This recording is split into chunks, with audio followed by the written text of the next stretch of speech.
Can Apple really shake things up with the iPhone 17 this year? It looks like they might. Even though we're still some time away from the official launch, Apple has reportedly passed a major step in the development of one of the iPhone 17 models. This step is known as engineering validation testing, or EVT.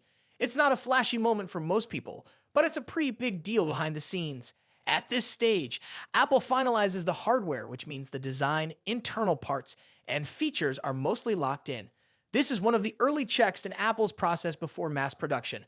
After EVT, the phone goes through design validation testing and then production validation testing. Once all that's done, Apple moves to full-scale manufacturing. This timing lines up with the company's usual schedule, hinting that a September launch is still on track. Now, what can we expect from the iPhone 17 lineup?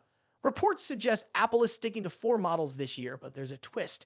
The Plus model might be gone for good. In its place, we could be getting something fresh, the iPhone 17 Air. So the lineup could look like this: iPhone 17, iPhone 17 Air, iPhone 17 Pro, and iPhone 17 Pro Max. Among all of these, the iPhone 17 Air is getting the most attention. If the rumors are true, this could be Apple's slimmest phone ever, possibly just 5.4 millimeters thick. That's incredibly thin, especially compared to most other phones on the market. However, to make it that slim, Apple might only include one rear camera, and despite that, the price might not be lower. In fact, it could cost just as much as, or even more than, the current Plus model it's replacing. It seems like this new Air model is aimed at people who want a sleek, lightweight phone and care more about design than having the most advanced camera system. And that approach could actually work. Samsung is doing something similar with their upcoming Galaxy S25 Edge, so the idea isn't totally out of place in the market. When it comes to the regular iPhone 17, it may look quite similar to the iPhone 16. Only minor design changes are expected, at least for the base model. But the Pro models could be where Apple takes some risks. Leaks hint at a redesigned back with a larger camera area. Some people are excited about the bold new look, while others think it might be a bit too much.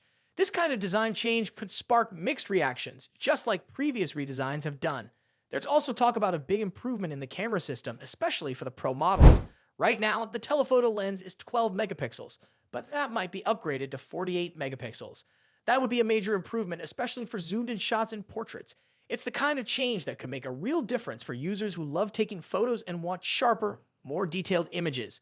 Another upgrade that many people have been waiting for might finally happen: a higher refresh rate on the regular iPhone. Apple has been sticking with 60 Hz for the base model, even while many cheaper Android phones now offer 120 Hz.